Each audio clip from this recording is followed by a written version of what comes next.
네, 여러분 안녕하십니까? 아, 안녕하세요. 리얼 교과 토의 오늘 3과 11조 계약이라는 제목으로 함께 교과를 토의하겠습니다. 기억절 말라기 3장 10절인데요. 이 같이 읽으니까 소리가 깨지는 것 같아서 박서린 청년 읽어주시겠습니다. 말라기 3장 10절입니다. 말라기 3장 10절이요. 잠시만요. 화면에 나와 있습니다. 아, 네. 만군의 여호와가 이르노라. 너희의 온전한 11조를 창고에 들여 나의 집에 장식 있게 하고 그것으로 나를 시험하여 내가 하늘 문을 열고 너희에게 복을 쌓을 곳이 없도록 붙지 아니하나 보라. 아멘. 감사합니다. 박서린 청년은 미국에서 지금 새벽에 아마 일어나서 지금 처음 참여하는 것 같습니다.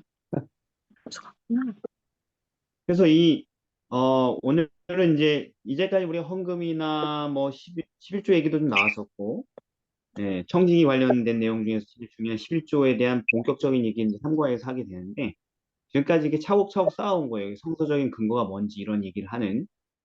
근데 다시 좀, 어, 주의를 환기시키자면, 11조는 뭐라는 거야, 한마디로? 이, 무엇의 표현입니까? 성경에서는? 믿음. 네, 믿음의 한 행동이라는 것입니다. 그걸 우리가 지금까지 입증을 해왔어요. 그냥 주장한 게 아니고 입증을 한 거죠. 그런 주장 또는 그런 입증 하에 오늘 이야기가 이어지는 것입니다.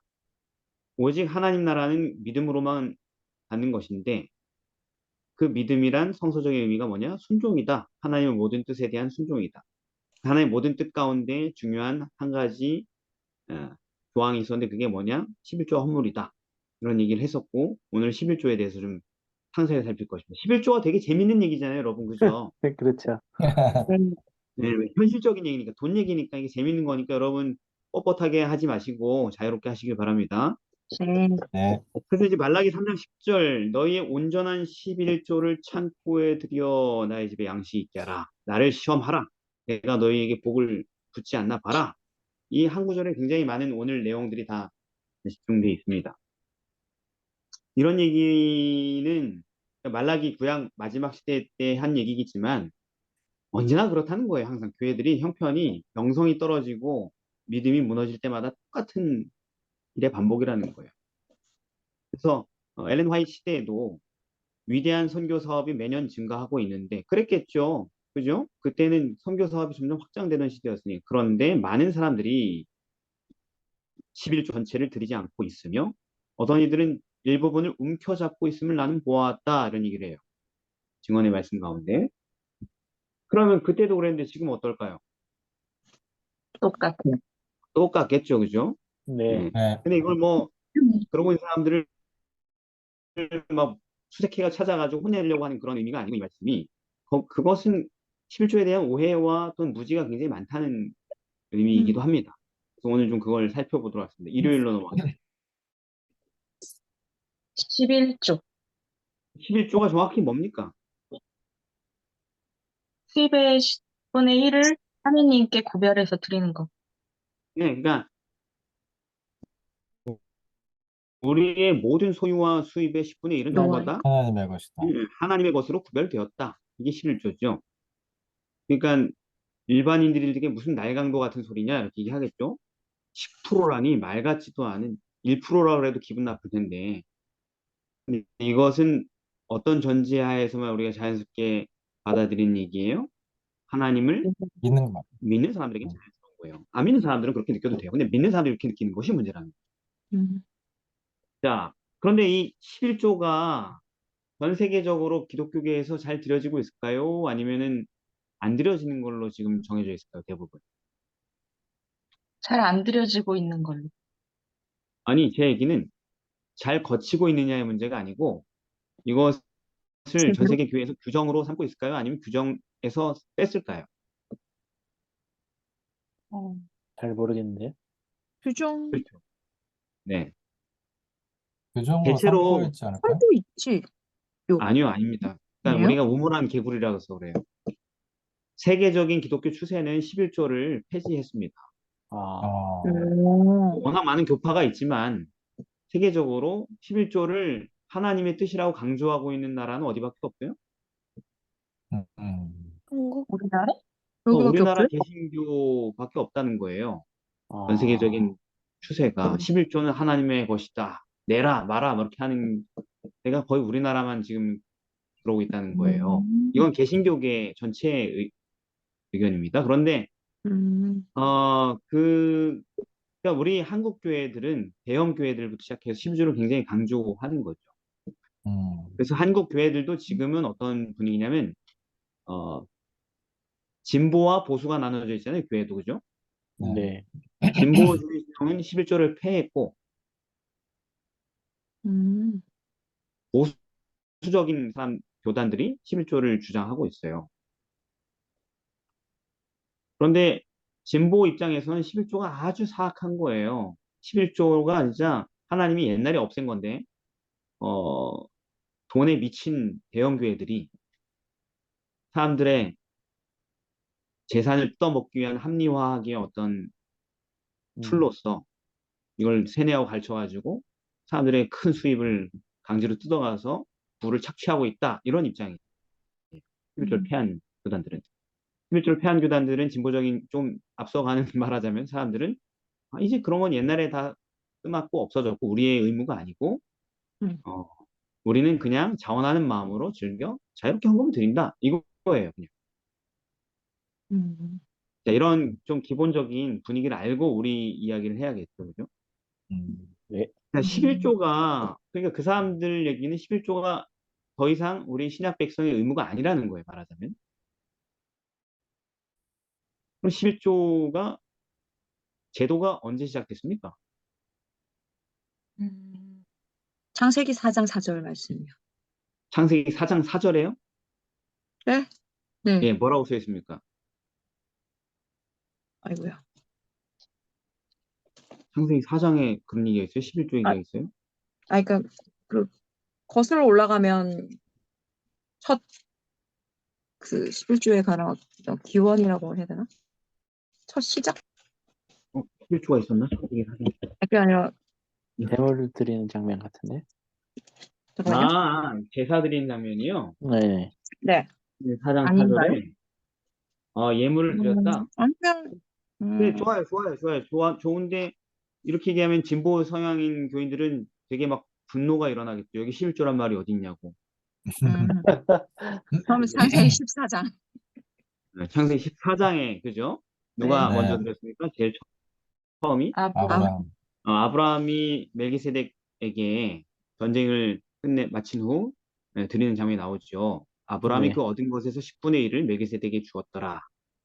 그런데 얼마큼을 줬냐면은 히브리 7장 2절에 보니까 아브라함이 일체 10분의 1을 그러니까 모든 것의 10분의 1을 그에게 줬다. 이렇게 써 있죠. 이게 11조의 기록상 첫 예, 등장인 것이죠.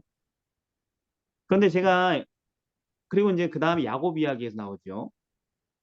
네. 야곱이 음, 28장에서 베델에서 하나님을 경험하고 나를 평안히 돌아오게 해주시면 하나님께서 내게 주신 모든 것에서 10분의 1을 내가 반드시 드리겠나이다 이렇게 서원하는 장면이 나오죠.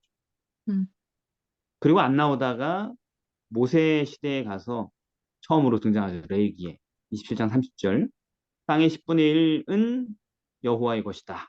음. 성물이다. 이렇게 되어 있습니다. 자, 우리가 이런 기원을 확인하는 게 왜 이렇게 중요할까요?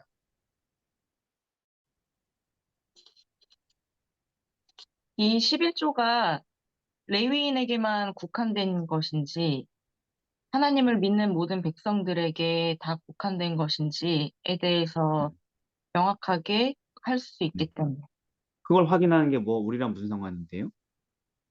지금 우리에게도 11조의 의무가 있는지 없는지에 대해서 우리가 알게 됩니다. 그렇죠. 11조가 언제 시작됐는지를 확인하는 것은 지금 우리가 11조를 드리는 것이 여전히 맞는지 안 맞는지를 확인하는 방법이에요. 왜요? 지금 11조가 폐했다고 얘기하는 진보주의적 기독교들의 대부분의 주장의 근거는 뭐냐면 11조는 모세 시대 때 성소와 함께 유대인들에게 주어진 특별한 어떤 제도다. 그러니까 그 예수님이 오심으로 구약의 모든 제사와 이런 규례들이 폐했을 때 11조도 함께 폐했다. 이것에서 시작되는 거거든요. 11조 폐했다니까 다들.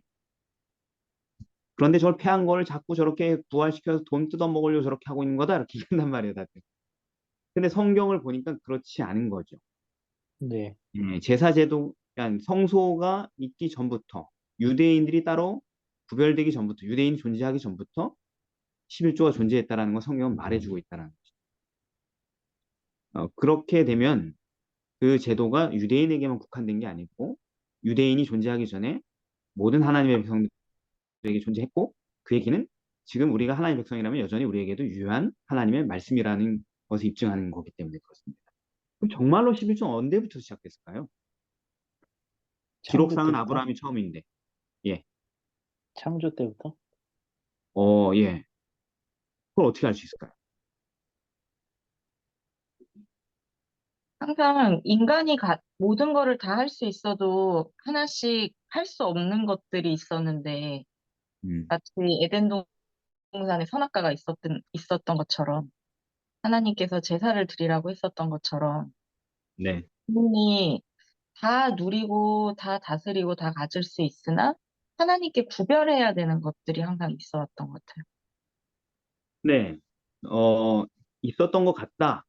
이렇게 있었, 하는 건 추정이니까. 있었, 있었다 또 이렇게 하면 입증을 하셔야 되는 거고, 그죠? 그렇죠. 그래서 제가 그 일요일에 굉장히 많은 성경절들을 달았어요. 힌트를 주기 위해서, 그죠?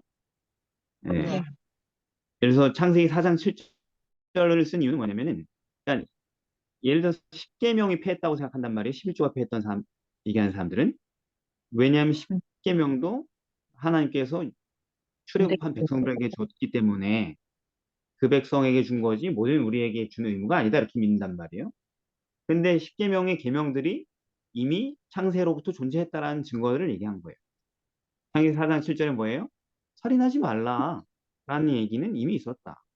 왜 너가 음. 미워가지고 죄를 마음에 품고 죽이고 싶어 하느냐 이렇게 얘기하잖아요. 가인에게 아벨을. 그죠? 창세기 35장 2절은 뭐예요? 야곱. 네, 야곱이 뭐예요? 우상 숭배하지 마라. 그렇죠.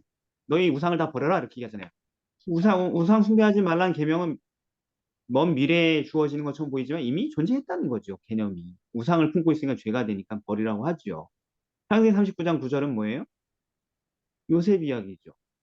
가늠, 요셉이 보디발의 아내가 가늠하지 말라. 보디발의 아내가 저랑 연애하자 자꾸 들러붙으니까 요셉이 한 말이죠. 어찌 이런 큰 죄를 범하겠냐고. 죄를 범했다. 당신과 가늠하는 건 죄다. 이렇게 하나님께 득죄하는 거다. 이렇게 얘기했다는 건 뭐예요? 가늠하지 말라는 계명이 존재했다는 거잖아요. 네. 즉 창세기에 존재했던 모든 것들은 이미 처음부터 존재했던 것들인 겁니다. 하나의 명령. 그래서 창세기 26장 5절에 보면은 율법이 있었어요, 없었어요? 창세기에. 없었죠. 있었죠. 있었죠. 내 명령과 계명과 율례가. 초장이 없었죠. 예, 십계명도 있었던 겁니다. 그러니까. 예. 그러니까 그렇죠. 아브라함이 이미 하나님의 여러 가지 계명들을 알았고 그것을 자식들에게 가르치고 지켰다. 있었다라는 것을 보여주는 거죠. 그러니까 뭐 간음하지 말라, 살인하지 말라, 도적질하지 말라 다 있는 거예요. 이렇게 창세기에서 이런 흔적들을 찾는 것이 이런 걸 통해서 우리가 찾은 11조의 기원이 성경에 기록된 최초의 그 11조 기록보다 앞서 있었음을 우리가 알 수 있는 것입니다. 이런 방식. 음, 음, 이해됐죠? 안식일도 뭐 이스라엘 백성이 한 나라가 되기 전 십계명 주어지기 전에 이미 나오잖아요. 출애굽기 16장에. 음. 그 얘기는 안식일이 처음부터 있었다는 얘기를 보여주는 거죠. 지켜지고 있었다라는 것을. 이렇게 확인한다는 것입니다. 제가 첫째 날에서 많은 시간을 끌었네요. 그래서 11조 제도는 아담 시대까지 거슬러 올라가는 거다. 그리고 그것이 계속 계승되어 왔기 때문에 아브라함이 이걸 지킨 거다. 혼자 창안에서 지킨 게 아니야. 음. 왜? 하나님께서 아브라함한테 11조를 지키라고 명령한 구절이 있어요, 없어요? 없어요. 없다는 건 어떻게 된 거예요? 이미 그 전대로부터 계속 그런 것을 계승해 들어갔다. 왔다는 얘기잖아요. 음. 그 얘기는 뭐예요? 아담 시대부터 계속 있었다는 이어서. 얘기를 보여주는 것입니다. 이게 성경을 해석하는 방식이에요. 아시겠죠? 네. 네. 그래서 엘렌 화이트는 이것은 11조의 특별한 제도는 하나님이 율법처럼 영속하는 원칙 위에 세워졌다. 하나님의 것을 피조물이 하나님께 돌려드리는 것 11조라면 그건 율법처럼 영원한 거죠. 음. 맞습니까, 여러분? 네. 그리고 또 한 가지, 이 11조 제도가 유대인들에게 축복이 되었어요? 되었죠. 네. 축복이 되었기 때문에 하나님께서 그들에게 주셨죠? 네. 축복이 되지 않았으면 그들에게 주시지도 않았겠죠? 네. 그 유대인들에게 준 이 제도가 유익하니까 주셨다면은 당연히 누구에게도 유익한 거예요? 우리에게도. 우리? 모든 사람에게 유익한 거죠. 우리에게 축복이 되는 그렇죠. 제도라는. 자, 이렇게 11조의 기원을 확실하게 확인했습니다. 월요일로 넘어가겠습니다. 그러니까 우리는 11조의 의무와 특권을 가진 사람들이에요. 성서적으로. 오케이. 월요일입니다. 제목이 뭡니까? 창고는 어디인가? 네, 창고는 어딘가. 그래요. 우리가 오늘날도 11조를 알았어요. 좋아요. 이제 인정해요. 하나님께 드리죠. 맞는 것 같아, 성서적으로. 반박할 수가 없네. 오늘부터 드리겠어. 그런데 그게 마땅하다면 우리는 언제 어떻게 그것을 어디에다 드리는 걸까요? 이 돈을. 오늘부터 수입의 10분의 1 턱 빼가지고 줘야 되는데 하나님께. 하나님께는 못 드려. 하나님 계좌번호도 없고 하나님이 나한테 손을 내밀고 내놔 이렇게 하시는 것도 아니니까 그렇잖아요. 어딘가 줘야 되는데 어디에다 드려야 됩니까? 언제? 어떻게? 교회의 헌금으로. 아, 교회에 주는 겁니까? 11조는? 교회의 헌금으로. 그러면 우리 교회에 재무하는 분들이 11조를 잘 간직하고 있겠군요. 그래서 그 화폐로 돈이, 올려보면 네, 박서림 양 뭐라고요? 그 돈이 화폐로 아, 예. 가서 그 네. 화폐에서 교회에 나눠져서 교회 화폐로 갔다가 다시 화폐가 또 교회를 줘요? 이런 거를 교육하기 위해서 오늘 교과가 있는 것입니다. 근데 화폐로 가면 맞아요. 맞습니다. 그러니까 잘 모르니까 사람들이 이걸 확인하는 거죠. 예, 하나님께서 말라기 3장 10절에서 어디다 드리라 그랬어요? 11조를. 창고에 들여. 내 창고에 드려라. 나의 집에 양식이 있다라 그랬어요. 그죠? 네. 예. 그게 어디예요? 그 당시에는? 성소. 네, 성전. 성전이었죠. 성전. 그죠? 성전. 그래서 신명기 12장 5절에 보면은 오직 너희 하나님 여호와께서 자기 이름을 두시려고 너희 모든 지파 중에서 택하신 곳인 그 거하실 곳으로 찾아 나아가서 되게 길게 했는데 성전이죠. 네.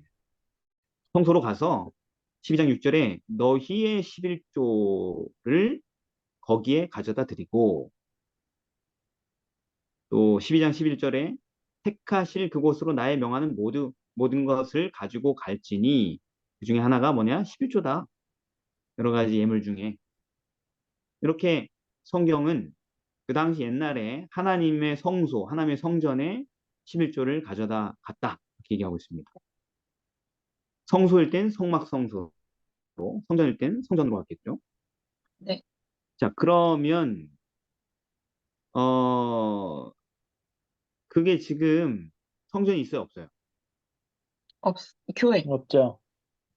교회니까 성전입니까, 하나님의? 그렇지 않아요? 아, 지난번에 그래? 안 들었는데. 아니요? 교회가 하나님의 성전의 개념을 어느 정도 투영하고 있지만 그 고대의 성전과 같습니까? 아니요? 좀 다르죠, 같진 그죠? 않죠. 좀 네네. 다르죠. 네. 예. 왜냐면 그때는 한 지역에서만 예물을 받았거든요. 전국에서. 음.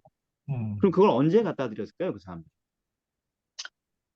어, 3월에 쌓기를 시작하여 7월에 마친지라 역대하 31편 31장 5절 7절. 아유, 예, 똑똑합니다. 역대하 31장에 나오면 성전 11조를 걷는 걸 이제 묘사하고 있는데 성전으로 3월에 쌓기를 시작하여 7월에 마쳤습니다.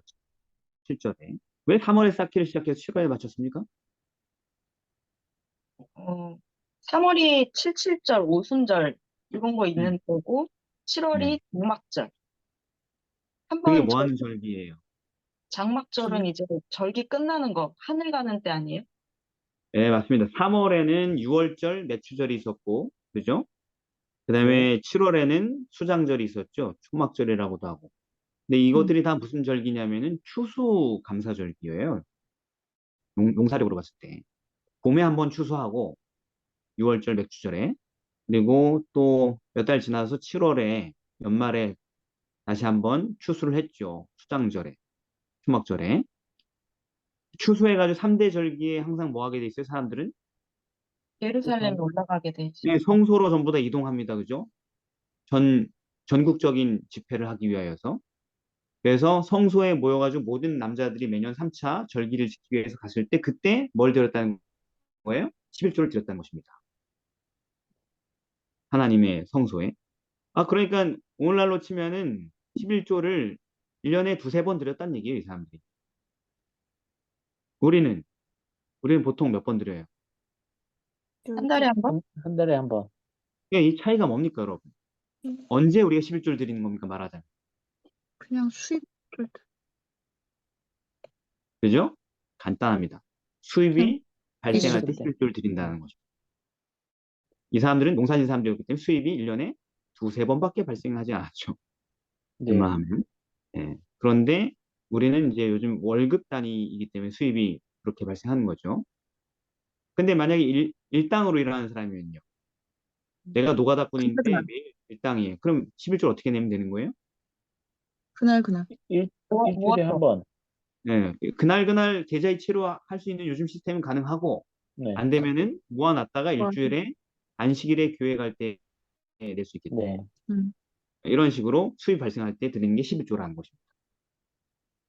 그런데 그렇다면은 과거의 그 성전 창고가 오늘은 없잖아요. 성전에 없잖아요. 음. 오늘날은 어디를 의미할까요? 그 창고가. 화폐? 교회 교회가 창고일까요? 화폐가 창고일까요, 여러분? 교회 11조에 보관한 창고는 교회일까요? 화폐일까요? 화폐. 화폐. 화폐. 그렇죠. 교회는 11조를 받아서 맞아. 화폐로 전부 다 모아서 보내죠. 그죠? 음. 그냥 오늘날 다른 교단 얘기가 아니고 그냥 우리 교회 시스템에서 어떤 교단은 교회가 11조의 창고가 될지도 모르겠습니다. 음. 예, 근데 우리 시스템은 화폐로 올라가죠. 그죠? 그 교회의 특성과 기관의 행정 구조마다 다르겠죠. 근데 네. 어, 왜 화폐여야 됩니까, 우리는? 화폐가 뭔데 우리한테 11조를 받아가서 거기서 창고를 개설해요. 성경에 있지도 않은 얘기 같은데 그 얘기.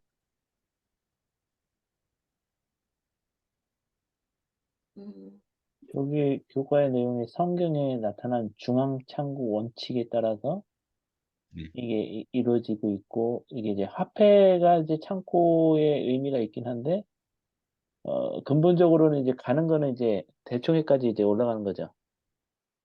아닙니다. 11조가 대총회까지 갔다 오는 게 너무 힘들죠. 그런가요? 예, 화폐에서 일부가 대총회까지 쭉 올라가긴 하지만은 대부분은 화폐가 창고입니다. 음, 근데 화폐에 무슨 방이 있는 건 아니에요, 옛날처럼. 화폐에 어느 방을 딱 따고 들어가면은 거기에 비밀번호 딱 누르면 거기에 돈다발이 쫙 쌓여 있는 게 아닙니다, 여러분. 카페에서 목회자 월급이 나가잖아요. 그렇죠. 예, 그래서 카페가 그 11조 종착역이 되는 거죠. 그렇습니다. 아주 명확한 답변입니다. 화폐의 계좌인 거죠, 계좌. 사실은 어떤 은행이죠, 요즘은? 심지어 화폐도 아니고, 화폐 건물도 아니고, 화폐가 계약하고 있는 어떤 은행이겠죠, 그죠? 맞습니까? 네네. 예. 우리의 이상과 과거 이상과 너무 좀 다르긴 하지만은 요즘 시스템에서는 그렇습니다. 왜 그게 성서적이냐면은 이런 원리 때문에 느헤미야 13장에 보면 11조 관련된 사건이 나오는데 그 학전에 11조 그때는 물건이었으니까 방이 있었잖아요. 그죠? 11조를 모아놓고 쌓아놓는. 느헤미야 13장 4절에 보면은 그 골방을 맡은 또 담당 제사장도 있었고요. 음. 그런데 무슨 일이 있었냐면은 제사장 엘리야십이 그 골방을 관리하는 사람이었는데 과거에 이방인하고 친교를 혈맹을 맺어가지고 11조를 쌓아놓은 큰 방을 다 비워서 궁궐처럼 도비아라는 사악한 대적에게 방을 준 거예요. 음. 어차피 뭐 11조 뭐 제대로 걷지도 않으니까 이 방 비우자 해가지고 말이죠. 큰 방이겠죠. 11조 전국에서 오는 걸 다 쌓아놓으면 얼마나 크겠어요. 그죠? 네. 그거를 아, 선생님 여기 방 쓰십시오 하면서 궁궐 같은 빌딩 하나를 비우는 것처럼 이렇게 한 겁니다. 그러니까 11조를 안 걷었겠죠. 충실하게. 방이 아예 없어졌으니까. 11조를 받는 창고가. 음, 그러니까 5절에 보면 원래 그 방은 11조, 그러니까 레위 사람들이나 이런 성직자들에게 주는 11조로 주는 그런 것들을 쌓아둔 곳이었어요. 그때 느헤미야가 예루살렘이 없을 때 그런 일이 일어났어요. 그래서 이 악한 일을 한 거죠. 11조를 패해버리고 그 방을 다른 용도로 쓴 거죠. 음, 그래서 느헤미야가 돌아와서 깜짝 놀라가지고 도비아의 그 세간을 방 밖으로 다 내던지고 8절에 보면은 다시 그 방을 정결케 만들고 다시 11조의 소산물들을 그 방에 들여놓게 되었습니다. 그리고 10절에 보니까 레위 사람들은 11조를 받지 못하고 있었기 때문에 다 굶어 죽을까 봐 자기 직무를 내던지고 성직자들이 각각 그러네. 자기 지방으로 도망갔다는 거예요. 말하자면 목사들이 전부 다 그냥 때려치고 갔다는 거죠. 음, 네. 그러니까 막 꾸짖죠. 느헤미야가 하나님의 전이 어찌하여 버림받으었느냐 음, 하면서 네, 여러분 목회자들을 버리는 건 하나님의 전이 버림받았다고 이렇게 말하죠. 그리고 나서 레위 사람들 다시 소집해서 다시 11조를 꼬박꼬박 주면서 성전의 직무를 맡기 시작합니다. 예. 그리고 충성된 사람들을 그 창고지기로 삼아서 다시 세웠는데 13절입니다. 내가 제사장 셀레미야와 서기관 사독 레위 사람 부다야를 고지기로 삼았다. 그리고 마따냐의 손자 사쿠의 아들 하난으로 버금을 삼았는데 이는 저희가 왜 이 사람들을 내가 창고지기로 세웠냐? 이 사람들이 충직. 충직한 사람으로 인정되기 때문이다. 하나님께. 그 사람들이 할 일은 뭐였다? 그 직분은 분배하는 일, 형제들에게. 네, 네, 그 레위인들에게 분배하는 일, 11조를 분배하는 일을 하요. 여기에 성경적인 우리는 법칙을 갖게 되는 거죠. 11조는 어디로 가는가? 하나님의 창고로 갑니다. 그 하나님 창고는 유형이어도 되고 무형이어도 되고 무슨 은행 계좌도 다 상관없어요. 정확하게 하나님의 성도들이 11조를 낸 것이 모이는 창고가 돼야 되고 음, 그리고 그 창고는 그 11조가 성직자들에게 충성되게 잘 분배될 수 있는 창고가 되는 것입니다. 그래서 음, 우리는 합회라는 시스템을 통해서 이 일을 하고 있는 것이 성경적인 원리를 실천하고 있는 것입니다. 그러나 다른 교단의 경우는 교회 자체가 그걸 할 수도 있겠죠, 그죠? 네. 네. 음, 그런데 잘 하기 힘들 겁니다. 다른 교회는 개교회가 그걸 맡게 되면 눈이 돌아가게 될 겁니다. 네. 그래서 타락하는 거예요. 그래서 그렇죠. 한국 대형 교회들이 썩었다는 손가락질을 당하는 것입니다. 왜냐하면 충성되지 않은 사람들이 그 돈을 만지기 때문이죠. 음, 그래서 어, 이렇게 엘렌 화이트 얘기합니다. 목사는 교훈과 모범으로 11조를 신성하게 여기도록 가르쳐야 한다. 자기는 목사기 때문에 자기 마음대로 보류하거나 사용할 수 있다고 생각하지 말아야 됩니다. 충성되지 못한 거죠, 그것은. 그것은 자기 것이 아니다. 목사는 자기가 합당하다고 생각하는 것에 자기 자신을 바칠 자유가 없다. 그러니까 목사는 11조에 손댈 자유가 없다는 얘기예요. 자기 마음대로. 그리고 그것들은 주의 창고에 두어야 하며 주께서 지정하신 주님의 봉사를 위하여 거룩하게 보관되어야 한다.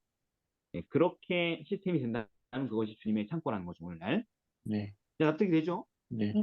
자, 이거 왜 했냐면은요, 여러분, 11조를 여러분들 자기 마음대로 아무 데나 드리는 사람도 있어요. 그렇죠. 예, 이 시스템이, 성서적인 시스템이 있는데 그 시스템이랑 다른 장소에 11조를 드리는 사람이 있기 때문에 그런 겁니다. 그래서 그 이야기가 어디로 이어집니까? 화요일로 이어집니다. 11조의 목적. 예. 그렇다면 그 창고에 모아진 11조는 어디에 사용돼야 합니까?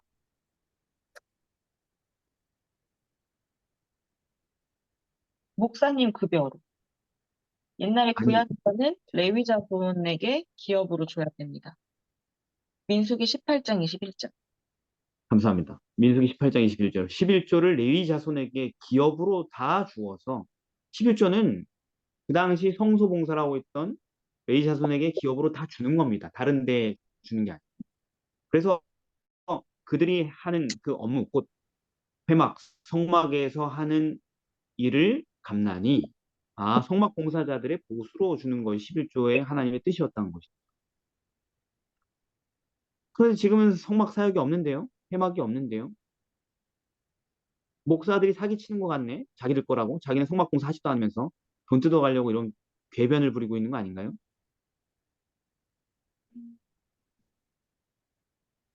목사가 목사님들이 레위인, 봉사를 하고 계시지 않아요? 지금 이제 레위인들은 주로 제사를 드리는 일들을 했는데 지금 우리는 제사를 드리는 일이 말씀을 보고 또 말씀으로 우리가 또 마음을 닦고 이렇게 하는 일들을 하는데 이런 것들을 돕는 일을 하니까요. 아, 그러면 장로 집사들은 말씀 사역을 안 하나 보죠? 마음을 닦고 돕고 이런 거 안, 봉사를 안 하나 보죠? 교회에서? 근데 이제 목사님들은 전업 봉사자들이고 네. 장로님이나 집사님들은 자기 직업이 있으면서 네. 어, 봉사도 하는 분들이니까요. 그럼 어떤 장로님이 자기 직업을 내려놓고 전업 목회, 아니, 그러니까 교회 봉사를 하면 그분은 11조를 받나요? 근데 애초에 레위 자손이 내가 레위 자손이 되고 싶다고 해서 유다 자손이 레위 자손이 될 수 없는 것처럼 네. 자기가 처음부터 구별을 했었던 사람들과 그게 아니었던 것들은 좀 다른 것 같은데요. 그렇죠. 11조도 구별이고 그 목회직도 구별된 그 직이기 때문에 거기에 맞게끔 여기 사용되도록 그걸 만든 것 같아요. 그러니까 너무 이기적이잖아요, 목회자들이. 목회자들만 봉사하는 거 아닌데 왜 목회자들에게만 그게 용처가 되냐는 거예요. 봉사하는 사람이 엄청나게 많은데. 그러니까 목사님들이 그럼 제일 많이 봉사하면 되죠.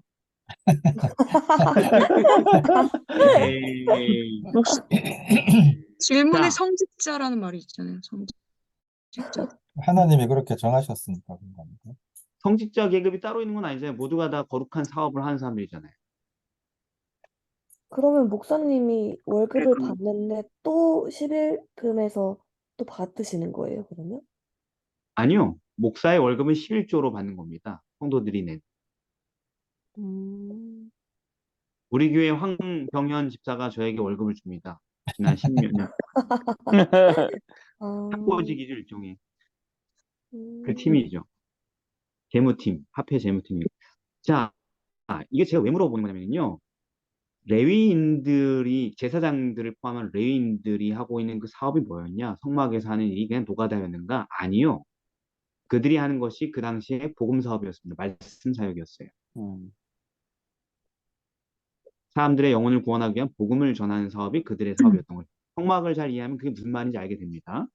또 성경에도 레위인들이 성경을 가르쳤다는 얘기도 굉장히 많아요. 제사장들이 율법의 스승이었고 말씀 사역자, 복음 사역자들이었습니다. 전부. 그러니까 하나님께서는 지상에 이 죄로 병든 지상에 복음 사업을 통하여서 영혼들을 구원하기 위한 사업을 태초부터 시작하셨고 그 사업이 바로 11조로 운영되게끔 계획하신 거예요. 지구 역사 전체를 통틀어서. 네, 이해되시죠? 네, 네. 예. 그래서 지금 오늘날 그것이 목회자에게 주어지는 것이 성서적인 것입니다. 목회자가 교회에서 행사하고 뭐 교회 청소하고 등 갈고 이런 거에 수입을 받는 게 아니고 그렇죠. 왜냐면 오늘도 이승진 목사님 보니까 이승진 목사님 또 등 갈고 계시는데 몸을 다 던져서 진짜 교회 온갖 자비를 다 해내시는 분이에요. 근데 그분이 그거 하려고 11조 받는 게 아니라고. 그렇죠. 맨날 높은 데 매달려 사다리에서 위태위태하게 추락 위험을 무릅쓰고 뭐 등 갈고 이런 거 하는 게 그분의 직무가 아니에요, 여러분. 네, 그런 거는 누가 해야 되는 거예요? 집사가. 장로 집사님들이 해야 되는 거예요. 아, 위험한 거 목사가 안 하고 또 집사들한테 내미네 이렇게 얘기할 게 아니에요. 돈을 들여서라도 위험하지 않게 하면 되는 거죠, 그죠? 그렇죠. 근데 목사님들은 돈을 못 써. 그러니까 몸으로 다 때우는 거예요. 위험을 음, 감수하고. 음, 근데 그렇게 하면 안 된다고요. 그거는 11조를 받는 사람의 사명이 아니라고. 그렇죠. 그들은 뭘 하는 사람들이에요? 복음 사업, 말씀 복음을 사업. 전파하고 말씀을 가르치는 사람들입니다. 그 직무를 위해서 구별하셔야 돼요. 교회가 네. 자꾸 딴하게 만들지 말고 목사들이 말씀 가르치고 복음을 전하는 거 말고 자꾸 딴 데 관심 갖게 하지 말고 자꾸 여러분들이 내몰아야 돼요. 아유, 목사님 뭐 그런 거 하십니까? 자, 여러분 뭐 행사 기획합시다. 아, 목사님 하지 마십시오. 무슨 행사를 목사님이 계획하십니까? 다 뺏어야 돼요, 여러분들이. 그렇죠. 아무것도 못하게 만들어야 돼요. 뭐만 하게 음. 만들어야 돼요? 말씀. 잘 말씀만 연구하고 가르치고 복음 전하게 만들어야 돼요. 몇, 10년 전인가 몇 년 전인가 재림신문에서 조사를 했는데 성도들 대상으로 설문조사를 한 거예요. 목사가 무슨 일을 해야 되는가? 그걸 다 조사해가지고 받은 다음에 재림신문에 딱 냈는데 재림신문 일면을 꽉 채웠어요. 수십 가지 일을 하라고 지시를 하더라고요, 성도들이 목사한테. 뭐 운전도 해야 되고 뭐 되게 많아요. 뭐 재무 관리도 해야 되고 뭐 해야 되고 뭐 그 재림신문 기획 의도가 뭐였을까요? 우리 교회가 말씀. 목사가 뭔지 모르고 있다는 얘기예요. 음, 그래야지 목사들이 예? 말씀 전하는 게 싫고 복음 전하는 게 싫고 그래가지고 자꾸 딴짓을 찾았는데 그런 발 디딜 곳을 다 없애버려야지 그 사람들이 어떡하지 나 할 것도 없는데 말씀 봐야겠구나 할 거 아니에요. 그렇죠. 자, 자 그래서 11조의 용처를 이렇게 정확하게 하나님께서 규정하신 거예요. 그게 오늘날 중요한 이유가 뭐예요? 한국 복음을 온 세상 땅 끝까지 전하기 위해서. 근데 그건 이제 이미 얘기했고 또 다른 얘기입니다. 음. 이제 하나님께서 11조 용처를 못을 박으셨어요 성경에서. 우리가 번 돈은 우리 스스로 번 게 아니라 하나님의 은혜로 번 거여서 우리 게 아니다. 그거는 맞긴 맞는데 그건 전에 이제 이미 다뤘던 거고 11조가 어떻게 쓰여져야 되는지를 명확하게 규정했다고 성경에서. 복음을 전하는 사람 복음으로 말미암아 살리라라고 했단 말이에요. 신약 성경에서. 왜 규정했을까요? 왜냐하면 여러분 그렇게 안 쓰려고 하니까요. 그렇죠, 그렇죠. 11조를 자꾸 다른 데 쓰려고 하니까 돈 욕심 때문에 각자 자기 의견 때문에 맞아요. 어디에다 쓰려고 할까요 사람들이 11조를. 제일 큰 수입이거든요. 교회 수입 중에서. 우리 서울야구원교회 뭐 제가 잘 이런 거 관심도 없고 기억도 잘 못하는데 액수가 딱 떨어져서 제가 기억하는 게 뭐냐면 서울영화원교회가 작년 11조 수입이 10억이었대요. 그리고 교회 헌금이 2억이었대요. 커요 안 커요? 수입조가? 11조 크죠? 교회 헌금이 2억, 11조가 10억이었대요. 굉장히 크잖아요. 11조가 제일 주수입이잖아요. 근데 이거를 자꾸 하나님께 정하신 대상 외에 여러 가지 목적에 사용하려고 하는 그런 자꾸 유혹이 들기 때문이죠. 이 세상. 그건 잘못이라는 거죠. 어떤 사람은 교육 사업에도 예? 11조를 목사님, 써야 된다. 11조가 아무리 10억이 걷어졌다고 해도 화폐로 다 갔을 거 아니에요. 네, 근데요. 교회에서 쓰려고 해도 쓸 수 없잖아요. 아니, 그러니까 제 말은 화폐에서 그 11조를 다르게 쓸 수도 있겠죠. 아, 화폐에서요? 그리고 또 한 가지는 교회가 11조를 화폐로 안 올려보내는 사람들도 있겠죠. 그게 가능해요? 못 보낼 수도 있어요? 아니, 요즘은 그러니까 그런 거 되게 많습니다. 어떤 교회들은 11조를 화폐가 말 안 들으면 끊어버려요. 우리 교단에서요? 그럼요. 그런 거 되게 많이 봤어요, 저는. 아이고야. 그렇게 11조를 자기 거라고 생각하는 사람들이 아직도 많아요. 와. 우리 말 안 들어줘? 11조 안 보내. 뭐 이렇게 하는 교회들이 많아요. 그런 걸로 위협하고 어, 인사권을 휘두르려고 하고 뭐 이렇게 하는 교회들이 있어요. 시골에도 있고 도시에도 있고. 그러니까 화폐가 돈 많이 내는 교회들은 눈치를 볼 수밖에 없죠. 그죠? 절절매죠. 그죠? 돈 조금 11조 올라오는 교회들은 무시할 수 있어도. 와. 그게 네? 그렇죠, 그러지? 그 지금 말씀하시는 게 네. 11조가 이제 화폐에 다 모여졌고 네. 거기서 이제 목회자들한테 월급이랑 이런 걸 다 나가고 남은 돈을 복음사. 있는 거 갖고서는 이제 뭐 다른 교육 사업이라든지 뭐 다른 데 이제 쓰여지려고 하는 그 부분이 있는 거에 대해서 말씀하시려는 거죠? 아니, 그런 것도 있고, 온갖 다양한 양상이 그러니까, 있다는 거죠. 그렇죠. 이게 네, 원래의 목적, 성경의 목적에는 목회자들의 그 목적에만 이제 월급의 급여만 이렇게 되는 걸로 다 되어 있는데, 네네. 이제 주고 나서 이제 남은 돈이 있으니까 그 돈으로 이제, 어, 의미는 그렇게 이제 붙여서, 이것도 복음 사업이다. 이것도 다 필요된 것이다 하면서 이제 그런 용도로 쓰려고 하는 부분이 있다는 거죠. 그런 것도 있겠죠. 네. 저는 근데 합해 안 가봐서 잘 모르겠지만. 음. 그래서, 이제 엘렌 화이트는 목사들의 부양 이외의 목적으로 11금을 사용하는 것은 큰 잘못이다. 이런 표현들을 많이 했어요. 음, 주께서 말씀하신 한 가지 목적 외에 다른 여러 방향의 유용함으로 더 이상 사업이 방해받는 일이 없도록 하라. 11조는 아직도 목사의 부양을 위해서만 사용되어야 한다. 대신 목사는 다른 노동과 수입을 기대해서는 안 되는 것처럼. 네. 음. 근데 목사만은 아니에요. 이건 성서적 원칙은 목사라고 단정하지 않았어요, 여러분. 이렇게 얘기합니다. 하나님께서는 우리 학교들에서 봉사하며 하나님의 말씀을 가르치고 성경을 설명하여 하나님의 사물로 학생들을 교육하는 교사들은 11금으로 부양돼야 한다는 빛을 명백하게 주셨다. 그러니까 복음 사역자는 전부 다 저는 말씀을 가르치는 복음 사역자는 전부 다 그가 목사든 교사든 11조로 부양을 받아야 된다. 이렇게 규정을 하는 거예요. 음. 음. 성서적이죠, 되게. 네, 인간이 세운 제도 같지 않고 성서적인 표현이죠, 그죠? 네, 굉장히. 예. 그리고 구제기금으로 쓰려고 하는 사람들인데 그걸 그렇게 쓰면 안 된다. 음, 이것은 하나님의 기별을 세상에 전파하는 사람들의 부양을 위하여 특별히 쓰여져야 한다. 그 음, 목적에서 이탈될 수 없다. 또 11금을 교회의 부수적 경비로 지출하는 것은 잘못이다. 이런 일도 있나 봐요. 그죠? 네, 그래서 이 용처만 우리가 정확하게 알면 그리고 그대로만 지키면 세상의 마지막 경고의 기별을 전파하는 큰 복음 사업을 전진시키는데 재정의 부족이 있을 수 없을 것이다. 아니 우리가 무슨 경제공황을 당하든 IMF를 빠지든 우리가 먹고 살기 힘들어지든 그냥 그럼 수입이 줄어들 거 아니에요, 그죠? 네, 그런 줄어든 수입에서 10분의 1만 정직하게 해도 내가 11조 내는 돈이 단돈 10,000원밖에 안 된다 할지라도 하나님의 사업은 중단되지 않는다는 거예요. 그렇게만 하면. 네, 희한하죠, 그죠?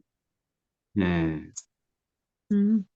우리가 돈을 잘 벌어야지 우리가 복음 사업이 되는 게 아니고 돈을 못 벌어도 정직하게 11조만 모두가 다 이해하고 어, 구별한다면은 복음 사업은 재정 부족이 없다는 겁니다. 하나님의 법칙은. 아멘. 네.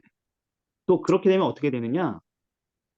11조에 헌신한 그 가난한 입장에 있는 사람들이 어, 더 가난한 처지에 빠진 일이 없게 될 것입니다. 성경의 원칙에 따라서. 아멘. 뿐만 아멘. 아니라 그렇게 어려울 때도 11조를 정직하게 구별하는 사람들은 마지막 복음 사업에 더 밀접하게 자신을 운명을 결합시키는 것입니다. 아멘.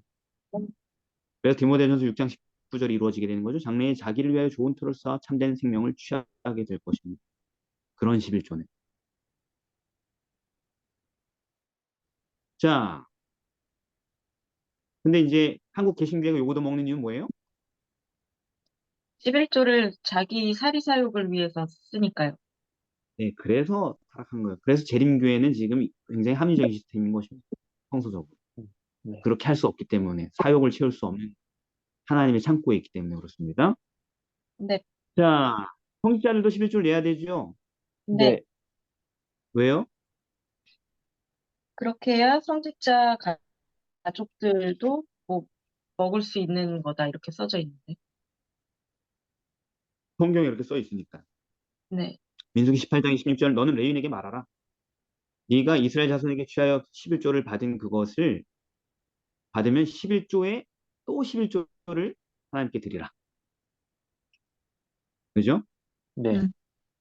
왜냐면 이거 하나님께서 주신 급여이기 때문에 다시 그 하나님께서 주신 모든 선물은 다시 10분의 1을 구별한다. 그 아론도 11조를 받았겠죠? 그 11조에 11조가 아론에게 한단 말입니다. 아론은 어떻게 해야 돼요? 나는 뭐 그리스도의 표상이니까 난 더 이상 드릴 게 없지. 뭐 이렇게 합니까? 아니요, 드려야죠. 예, 11조에 11조에 11조에 11조를 받아도 11조를 또 드려야 되는 거예요. 그것이 하나님께서 내게 주신 거라는 거예요. 그죠? 네. 네. 자, 수요일로 넘어가겠습니다. 시간이 이렇게 잘 가는지 모르겠어요. 총 수입에 대한 11조인가? 순수익에 대한 11조인가? 말하자면 11조를 계산할 때 세금 공제 전 금액으로 해야 되나? 세금 공제 후 금액으로 해야 하는가? 이런 또 논란이 있을까 봐 이걸 한 챕터를 넣나 봐요. 여러분 어떻게 생각하십니까? 자유롭게 얘기해 볼까요? 공제 후가 맞는 것 같은데. 세금 공제 후 내야 된다. 네. 세금에 예민하신 분이군요. 왜 그렇습니까? 통계적 근거가 뭡니까? 아니, 통사적 근거라기보다는 어쨌든 본인의 수입에 대해서 내는 거잖아요. 근데 네. 세금은 내 수입이 아니잖아요. 세금은 내 수입이 아니다. 오케이. 그래서 세금은 내 건데, 내가 이제 말하자면 경비 같은 개념이랄까? 세금은 내 거가 아니었으니까 어차피 나한테 들어온 수입이라 할지라도 그건 내 거가 아니었으니까 그렇죠. 세금은 오케이. 하나의 주장이 있었고 또 다른 분 어떻게 생각하십니까? 자유롭게 또 이게 이제 월급 이자의 성도 눈치 보지 말고 예. 보니까 이제 월급을 받으시는 분들은 어떻게 보면은 그 월급의 기준으로 이제 세금을 이게 뭐냐 11금을 내기가 좀 쉬운데 그 네. 자영업 하시는 분이나 사업하시는 분들이 조금 좀 쉽지 않을 것 같아요. 그러니까 네네. 왜냐하면은 순수익 기준으로 이렇게 한다 치면은 떼야 될 게 너무 많고 네. 그렇다고 또 총매출 기준으로 하기에는 또 그거를 다 해버리면 또 막 말씀하신 세금뿐만 아니라 그 외에도 이렇게 회사에는 이렇게 들어가는 경비들이 되게 많잖아요. 네. 예, 그래서 자영업을 운영해 본 분들은 아마 이게 기준이 정말 좀 애매할 것 같아요. 자, 이건 좀 오해의 여지를 다 줄이기 위해서 사실 설명합니다. 농사 지은 사람을 생각해 보십시오. 농사 지은 사람이 그 해 총 매출이 수확을 해가지고 팔았는데 1억을 벌었다고 합시다. 그런데 그 1억을 벌기 위해서 투자된 경비가 5천만 원이라고 합시다. 뭐 농약값이나 뭐 등등등등. 그럼 1억을 벌어서 그 이제 매출을 얻은 거에서 이제 빚을 갚아야겠죠? 그러니까 쓴 것들을. 그러면 5천만 원이 남죠. 네. 이거는 지금 세전냐 세후냐가 아니에요. 이거는 투자 대비 뽑은 걸 얘기하는 거지. 이건 세금이 아니잖아요. 그죠? 그 5천만 원 세금이 아니지 않습니까, 여러분? 그 경비 얘기가 아니고, 예, 그 얘기가 아니고, 예. 그걸 5천만 원을 제하면 5천만 원이 남죠? 그게 순수익이죠, 그죠? 농업을 얘기했을 때. 음, 네. 근데 거기서 또 뭐가 나가는 거예요? 또 세금이 나가잖아요, 그죠? 그렇죠. 예, 요걸 얘기하는 겁니다. 자영업자 얘기할 때 요게 헷갈릴까 봐 제가 이거 하나 예를 든 겁니다. 국가에 내는 세금을만 얘기하는 겁니다, 우리는. 우리가 투자가 얼마나 되느냐를 얘기하는 게 아니고. 그러니까 만약에 세율이 네. 모든 사람이 버는 돈의 세율이 일괄적으로 똑같다 그러면 네. 사실 실업을 내는 것도 그렇게 복잡하지 않을 것 같은데 네. 세율이 다 다르잖아요. 예. 어떤 그렇죠. 사람은 세금을 거의 뭐 40 몇 프로를 내는 사람도 있을 텐데 네. 그러니까는 세금은 사실은 내가 이제 뭐 그러니까 세금은 어차피 내 돈으로 들어오는 돈이 아닌데 그냥 빼야 되는 거 아닐까요? 네. 이런 분이 계실까 봐 제가 그 자유롭게 좀 이렇게 열린 결말을 내려고 하는 그 자기 믿음의 분량만큼 내는 걸로 하시죠, 그냥. 그런데 이제 네. 교과는 어떻게 나가죠? 그거를 안 봐가지고 교과 안 여기 받구나. 근로자 이거 공제 전에 총수입을 뭐 기준으로 계산하여 드려야 한다라고 되어 있어요. 네, 교과는 총수입, 세금을 빼기 전 총수입을 내야 된다 이렇게 얘기를 하죠. 네. 네, 교과는 또 그렇게 주장하는 근거가 뭘까요? 아브라함이 그렇게 멜기세덱에게 다 받은 것에 대해서 10분의 1을 드렸으니까 그런 거 아닐까요? 예, 뭐 그런 뭐 사례들도 있죠. 그러면서 이 교과는 무슨 얘기를 하냐면 사르밧 과부 얘기를 합니다. 엘리야를 공양했던. 네. 그리고 또 다른 얘기가 있나요? 그 얘기 하죠, 돈을 그죠? 들인 밥. 예. 그러니까 교과는 자기 주장을 관철하게 성경을 쓰고 있는데 어떤 원리를 얘기하는 것입니까, 이 교과는? 하나님의 것을 먼저 떼라는 거. 그렇죠. 그 얘기를 하는 거죠. 예를 들면은 예수님이 세금에 대한 질문을 받은 적이 있었죠. 네. 기억나십니까? 네. 예. 아이사. 이거 누구에게 내야 됩니까? 황제에게 내는 것이 가합니까? 이렇게 했을 때 예수께서 궁전의 화상을 보이시면서 가이사의 것은 가이사에게, 하나님의 것은 하나님께 바치라 이렇게 얘기를 하셨죠. 네. 세금에 대한 얘기죠. 그런데 하나님의 것은 하나님께 바치라는 얘기, 그리고 것은 가이사에게 바치라는 얘기는 중첩되겠죠, 그죠? 음, 어느 부분이? 음.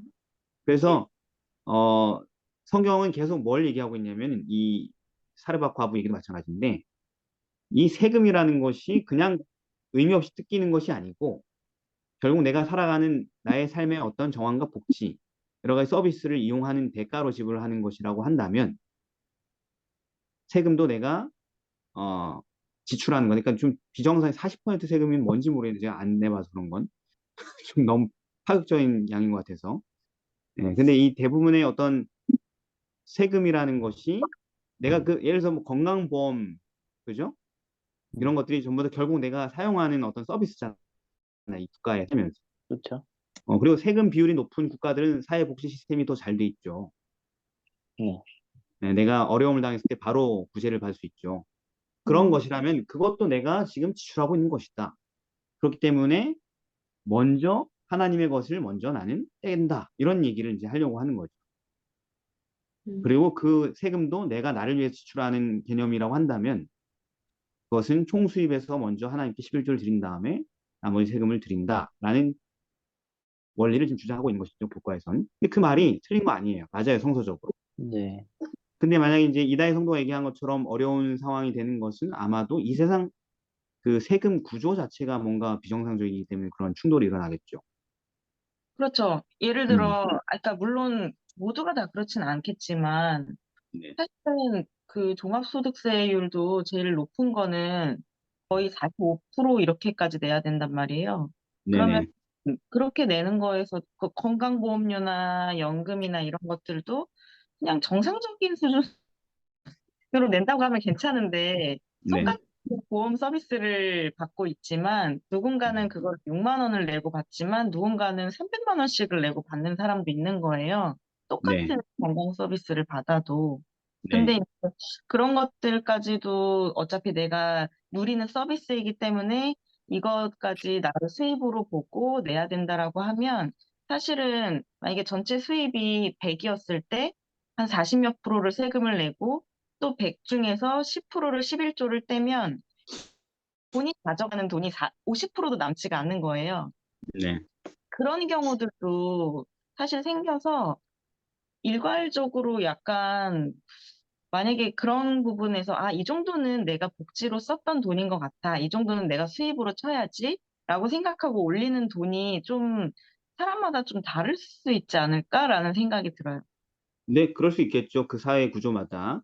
우리는 어쨌든 세금은 내 돈이 아니라고 생각하는 경향이 있으니까.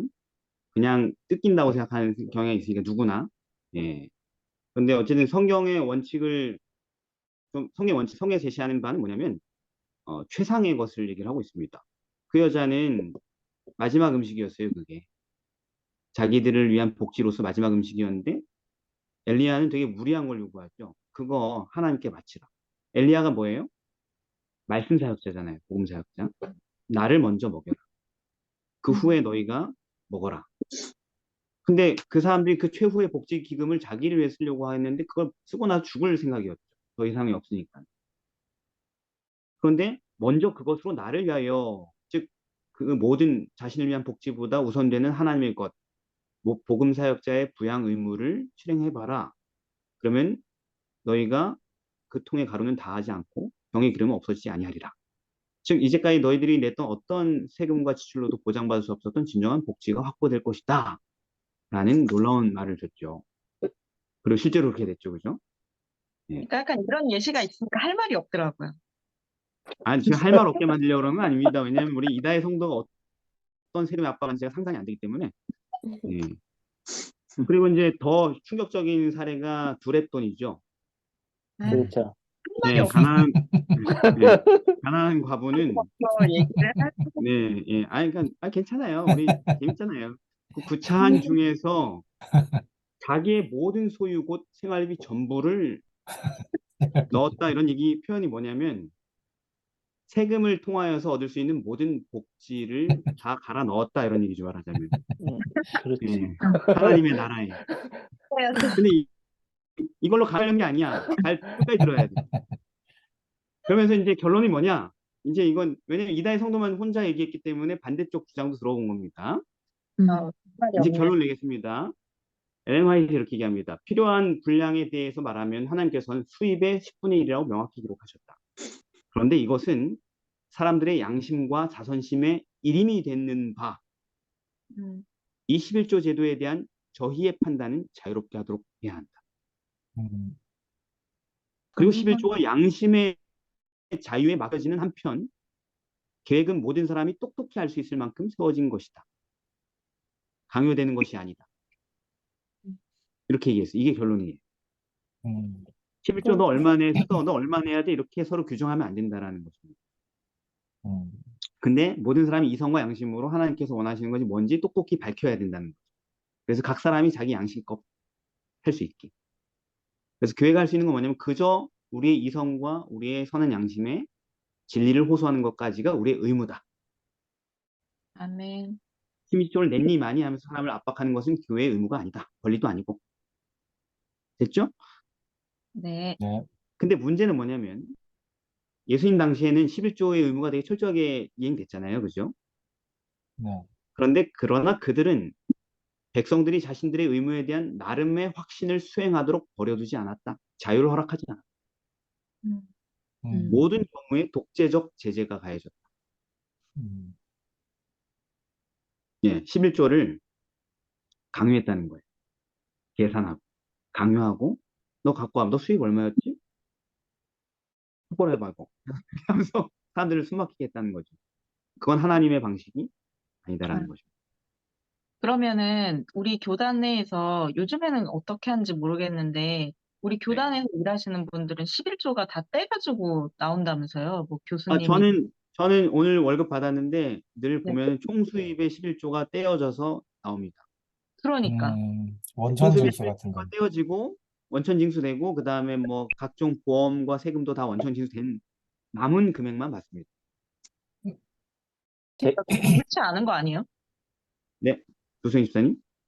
그러니까 저도 이제 목사님처럼 그렇게 다 떼고선 총 저기에서 다 떼고서는 네, 11금을 다 하고서는 그렇게 나오는데 네, 어떤 한 장로님이 이제 치과 의사이신데 네, 이제 그 11금을 어떻게 하시냐면은 네, 똑같이 전체를 벌었어요. 네, 그 거기서 11금을 떼고 네, 그다음에 세금 나가고 그렇게 이제 하고 네, 직원들 월급 주고 네. 그렇게 이제 하시는 것을 이제 봤거든요. 그 집 그래서 잘 이제 되죠? 네. 그럼 됐어요. 예, 맞아요. 네. 그게 맞. 그래서 여기 영감의 교훈을 우리가 보면은 네, 모든 사람은 아낌없이 자원에서 자원. 기꺼이 11조와 헌물을 주의 창고에 드려야 한다고 이렇게 돼 있거든요. 네, 이게 그렇게 맞습니다. 네, 네네. 근데 이제 이거를 우리가 고민하고 이런 거 자체가 네, 조금 아까워하는 그런 생각도 있지 않나. 그래서 네, 그 말을 지금 이제 하면서 마치려고 하는데요. 이 네네. 부분을. 네. 사실은 저는 목사들도 그래요. 아, 나도 내가 스스로 11조 구별해서 내고 싶은데 이렇게 하는 사람들이 있는데 종종 음, 아이고 폭이나 그거 다 챙겨서 하겠다. 저는 너무 감사해요. 다 해줘서. 저도요. 매달 그거를 계산하고 뭘 내고 엄청 힘들잖아요. 그 노동이 또 들어가는 거잖아요. 어차피 정확하게 할 건데 남이 대신해주면 훨씬 편하죠. 뭐. 네네. 근데 그런 경우가 있더라고요. 예를 네, 들어, 네, 뭐 삼육대 교수님 중에서 네, 사실은, 친례는 받으셨지만, 신앙을 하시지는 않으시는 경우들이 있잖아요. 이제야 신앙의 그렇습니다. 흐름을 네. 떼게 되는 그런 네. 분들 같은 경우에 네. 11조를 그렇게 떼는 것들이 네. 성서적이지가 않잖아요, 사실은. 성서적이지 않습니다. 왜냐하면 그게 자유의 음, 동의를 받지 않았기 때문이죠. 그렇죠. 음. 예, 네, 목회자들에겐 괜찮아요. 왜냐하면 우린 자유롭게 동의했기 때문에. 음, 근데 그런 직원분들의 처우는 성서적이지 않습니다. 지금 제가 얘기한 원리에 의하여서 어떻게든 개선되고 고쳐져야 할 부분인데 할지 모르겠네요. 어, 예, 근데 네, 그것도 네, 하나 이제 예, 뭐가 있냐면은 본인이 들어가서 이제 그걸 입사를 할 때 분명 그거에 대해서 설명을 해줬을 거란 말이에요. 네, 그렇지. 그러면 거기에서 자기가 난 이거 싫다. 그렇지. 그러면 그쪽에서도 그러면 안 된다. 우리는 그럼 네. 거기를 안 다니면 되는데 자기가 거기를 다니고 있으면서도 그에 불만을 갖고 있다는 거는 이건 아닌 것 같아 또. 기관 안에 그런데, 있으니까. 또 기관. 근데, 부당한 어떤, 왜냐면은 이게 그 선교 사업을 한다고 하는 교단에 있는 학교들 계약을 그러니까 부당하게 사실은 한 것도 있죠. 왜냐면 의리기 때문에 본인은 또 생계적인 부분에 있어서 꼭 취직이 돼야 되는 사람들도 있잖아요. 근데 네네. 와가지고는 이제 아직은 신앙을 받아들이지 않은 상태에서는 세금만 예, 내고 예, 맞습니다. 도지사님이 얘기하는 그 계약 원칙이 있지만 어쨌든 갑을 관계가 형성된 건 맞아요. 그렇기 때문에 그렇죠. 자유가 보장돼야 되는 건 당연한 성서의 기준이 될 수 있습니다. 네. 근데 우리 조지사님 아까 얘기한 거 이런 문제를 우리가 알콩달콩 이렇게 얘기를 재밌게 하고 있는데 하나님께서는 10분의 1을 요구하셨는데 그것은 사람이 하나님께 갚을 수 있는 중에서 최소의 것을 요구하신 것이다. 그것은 내 마음에 얼마나 보잘것없이 보이는지, 얼마나 작은 평가인가, 얼마나 쓸데없는 노력인가. 그리스도를 위하여 11조라니 그렇게 많은 값을 치르신 데 대하여 오 얼마나 빈약한 분량이며 부끄러운 보답인가 이렇게 얘기합니다. 레마이스. 예. 아멘. 듣고 보니 그러네요. 그죠? 고작 11조 드리면서 우리가 참 많은 고민을 하고 사는구나 또 이런 생각도 하고 관점에 따라서 그죠? 네. 자, 시간이 많이 가는데 목요일로 넘어가겠습니다. 아이고. 정직한 11조를 충성스럽게 드리. 자, 11조 우리에게 요구하시는 분이 결국 누구예요? 접니까? 하나님.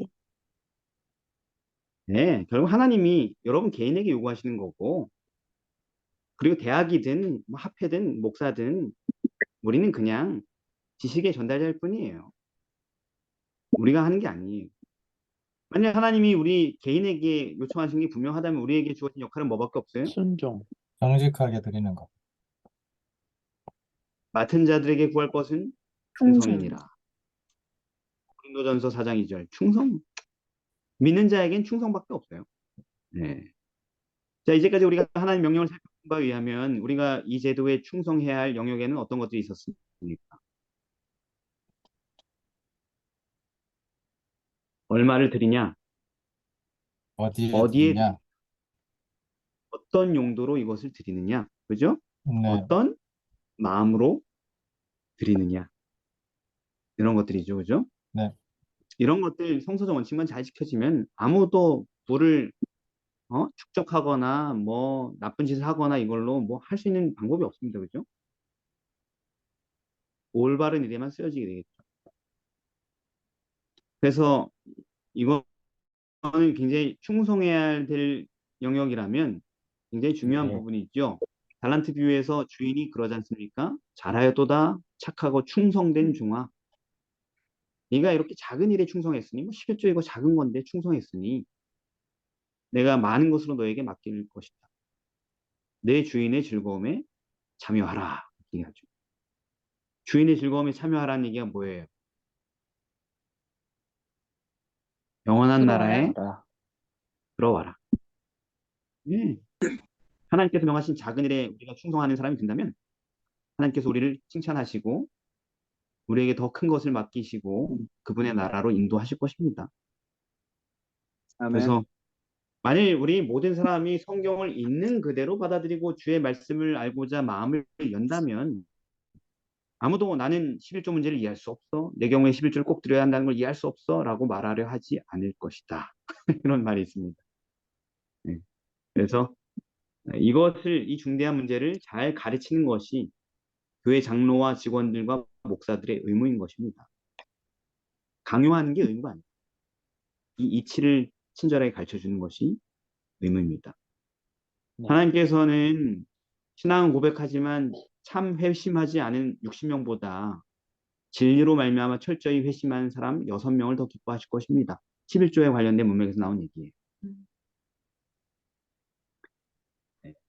아멘. 그래서 음. 이걸 가르쳤던 엘린 화이트의 경우에는 일생에 11조를 깨닫고 자신의 과오를 바로잡고 모든 것을 다시 회복하기 위해서 애쓰는 수많은 사람들의 사례들이 있었다고 합니다. 어떤 사람이 과거 20년간에 자기가 11금을 계산하고 다시 그걸 갚은 사람도 있다고 하고요. 음. 네, 여기까지 하겠습니다. 너무 많은 시간을 흘렀습니다. 기도하고 마치겠습니다. 일단 사랑의 아버지 하나님 11조에 대해서 기본적인 것들을 간략하게 성경으로 연구했습니다. 저희가 이것들을 잘 이해하고 우리의 양심에 맞게 우리 각자 원하는 바대로 하나님께 우리의 의무를 수행할 수 있도록 도와주시옵소서. 그래서 아멘. 주님의 복음 사업과 우리가 하나가 되게 하여 주시옵소서. 아멘. 예수님 이름으로 기도드립니다. 아멘. 아멘. 아멘.